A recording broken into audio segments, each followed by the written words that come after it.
Welcome to Purnima classes. My name is Purnima. I hope you are doing well at home. So today we are start class 9 chapter number 4 Forest Society and Colonialism. So आपने forest के बारे में तो पढ़ा ही होगा. Forest से हमें क्या क्या चीजें मिलती है. वेजिटेबल्स मिलते हैं, फ्रूट्स मिलते हैं और कॉफी मिलती है, टी मिलती है ना. ये सारी पेपर भी वुड से ही बनता है. तो सबसे पहले हम जो पढ़ेंगे व्हाट इज डिफॉरेस्टेशन. डिफॉरेस्टेशन क्या होता है. तो आपने दो टर्म्स पढ़े होंगे जो स्मॉल क्लासेस हैं उनमें, डिफॉरेस्टेशन और एफॉरेस्टेशन. डिफॉरेस्टेशन का मतलब होता है पेड़ों का कटना और एफॉरेस्टेशन होता है पेड़ों का लगना. What is deforestation. Disappearance of forest, यानी कि फॉरेस्ट का गायब हो जाना, डिसअपीयर हो जाना, क्या कहलाता है डिफॉरेस्टेशन. ठीक है. And age old problem. मैंने एज ओल्ड प्रॉब्लम क्यों लिखा है कि ब्रिटिश जब एज कॉलोनियल रूल आया था तो बहुत सारे पैचेस को क्लियर कर दिया गया था क्योंकि कल्टीवेशन की वजह से. दूसरा 1/6 हमने जो हमारा 1/6 पार्ट है वो इंडियन लैंड मास, वो किसके अंतर्गत आता है, कल्टीवेशन के अंतर्गत आता है. अब एक और बड़ा कारण है इंक्रीजिंग पॉपुलेशन. पॉपुलेशन जितनी इंक्रीज हो रही है उतना हमें एग्रीकल्चर प्रोडक्शन की जरूरत है और उतना हम क्या करते जा रहे हैं, फॉरेस्ट को क्लियर करते जा रहे हैं, जिसकी वजह से आपने देखा होगा आपके एनवायरमेंट में भी क्या हो रही है, आपके एनवायरमेंट को भी प्रॉब्लम हो रही है. कैसे हो रही है, क्योंकि अब जैसे जैसे क्या होगा, पॉल्यूशन बढ़ेगा और पेड़ को हम काटते जाएंगे तो ऑब्वियस सी बात है जो ओजोन लेयर है वो क्या होती जाएगी, डेप्लेट होती जाएगी. और डेप्लेट होने के बाद क्या होगा, उसकी वजह से जो सन की अल्ट्रावायलेट रेडिएशन है वो हमारी अर्थ पर पड़ेंगी. ये कॉमन इशू है, ज्योग्राफी में भी आपने पढ़ा होगा और ये सबको पता होता है. अब हम बात करते हैं नेक्स्ट टॉपिक की. The British encourage the same for many reasons. अब ब्रिटिश किस किस चीज के लिए लोगों को एनकरेज करते थे, तो encouragement of commercial cultivation for crops. अब वो किस किस कमर्शियल क्रॉप्स के लिए, प्लांटेशन के लिए करते थे. कमर्शियल क्रॉप्स वो होती है जिसमें हम एक ही जमीन पर, एक बड़े लैंड पर बहुत सारे ज्यादा मात्रा में प्रोडक्शन करते हैं. तो कौन कौन सी क्रॉप्स हैं वो, जूट है, शुगर है, व्हीट है, कॉटन है और अदर्स क्रॉप्स भी होती हैं. अब colonisers believe that forest were unproductive and could be used to enhance the income of the state. अब उनका ये भी मानना था, ये भी बिलीव करते थे वो कि फॉरेस्ट जो है वो अनप्रोडक्टिव होता है, लेकिन अगर हम इस पे कल्टीवेशन करेंगे तो क्या करेगा, ये एनहेंस करेगा किसकी, स्टेट की और कंट्री की इनकम को. अब स्लीपर्स फॉर द ट्रैक्स की बात करें तो स्लीपर्स क्या होते थे, आपने देखा होगा जो रेलवे ट्रैक होते हैं, ऐसे करके रेलवे ट्रैक होते हैं. अब उनके बीच में क्या लगे होते हैं, स्लीपर सेल लगे होते हैं, स्लीपर्स लगे होते हैं ट्रैक्स के लिए. अब स्लीपर्स होते क्या है, ये वुडन प्लैंक्स होते हैं जो कि किसके बीच में लगे होते हैं, रेलवे ट्रैक्स के बीच में लगे होते हैं.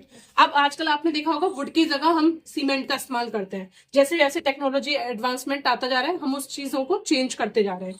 अब प्रॉब्लम क्या आई, उस समय ओक फॉरेस्ट जो था वो इंग्लैंड में क्या हो गया था, डिसअपियर, खत्म हो चुके थे. और जो टिम्बर था वो कहाँ सप्लाई किया जाता था, रॉयल नेवी के लिए, वो भी क्या हो रहा था, इससे अफेक्ट पड़ रहा था. तो इसके लिए क्या किया, अब ये क्या करेंगे, इंडिया की तरफ टर्न आउट करेंगे और इंडियन जो ब्रिटिशर्स हैं अब वो इंडिया से क्या करेंगे, एक्सपोर्ट करेंगे उस चीज को. How could the imperial power be maintained without use of ships. So now come to the next topic. इसमें क्वेश्चन पूछा गया कि जो इंपीरियल पावर है उसने कैसे मेंटेन किया जो यूज कर रहे थे वो शिप्स का. तो स्लीपर्स का हमने देखा था, ट्रैक्स का, कि ओक जो फॉरेस्ट है और जो टिम्बर फॉरेस्ट है उनकी क्या आ गई थी, कमी आ गई थी, इंग्लैंड में डेप्लेट हो गए थे, डिसअपियर हो रहे थे. तो ब्रिटिशर्स ने क्या किया, ब्रिटिशर्स ने टर्न आउट होना स्टार्ट किया इंडिया की तरफ. अब जब वो टर्न आउट होंगे इंडिया की तरफ तो उन्होंने क्या किया, टिम्बर को एक्सपोर्ट करना, मतलब इंडिया से एक्सपोर्ट करना स्टार्ट किया क्योंकि उनको फुलफिल करनी थी स्लीपर्स की और शिप्स की जो डिमांड थी उनको भी फुलफिल करना था. अब फर्दर क्या देखने को मिला, woods was needed to run the railways also to hold the tracks together. अब जो रेलवेज के जो ट्रैक्स है उसको किसने होल्ड करके रखा था, जो टिम्बर कहाँ से आ रहा था, एक्सपोर्ट हो रहा था इंडिया से. और आपको एक्सपेंशन देखने को मिलेगा 1850s में. आपको पता है 1853 में मुंबई टू थाने जो फर्स्ट ट्रेन चली थी इंडिया में, क्यों किया था ब्रिटिशर्स ने इन्वेंट, वो इसलिए किया था क्योंकि सामान यहाँ से वहां दूसरी जगह लेके जाया जा सके और आसानी हो, चीप ट्रांसपोर्टेशन हो जाए, तो इसलिए उन्होंने रेलवे का इन्वेंशन किया था. अब by 1890s the railway network expanded to 25,500 kilometres. अब जो रेलवे नेटवर्क है वो धीरे धीरे क्या होता गया, बढ़ता चला गया.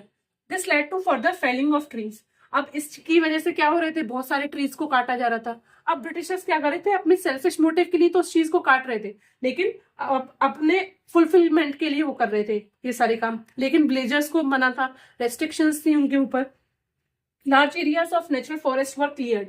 अब जो नेचुरल फॉरेस्ट है वो भी क्लियर कर दिया गया, किसके लिए?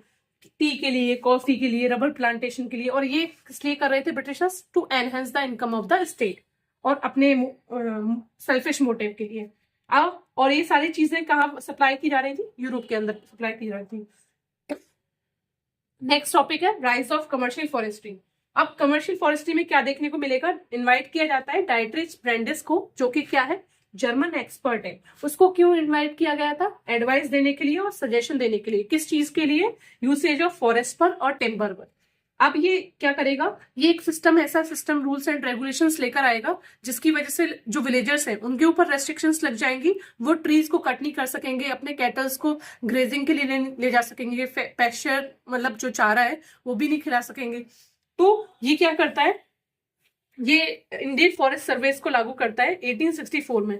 इसका मेन मोटिव क्या था? कि anybody who cut the trees had to be punished. अगर कोई इस सिस्टम को फॉलो नहीं करेगा तो उसको क्या किया जाएगा? पनिशमेंट दिया जाएगा।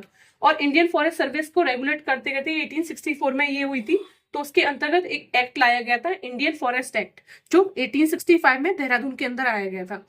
और ये क्यों लाया गया था? क्योंकि ये अपने लिए उस कल्टीवेटेड लैंड को यूज कर सके, और जो फॉरेस्ट के लिए आते हैं, फ्यूल वगैरह जो लेते हैं विलेजर्स और फॉरेस्ट में अपने कैटल्स को चराने के लिए लेके आते हैं, वो ना कर सकें। उन पर फॉरेस्ट्री बोला गया। Thank you.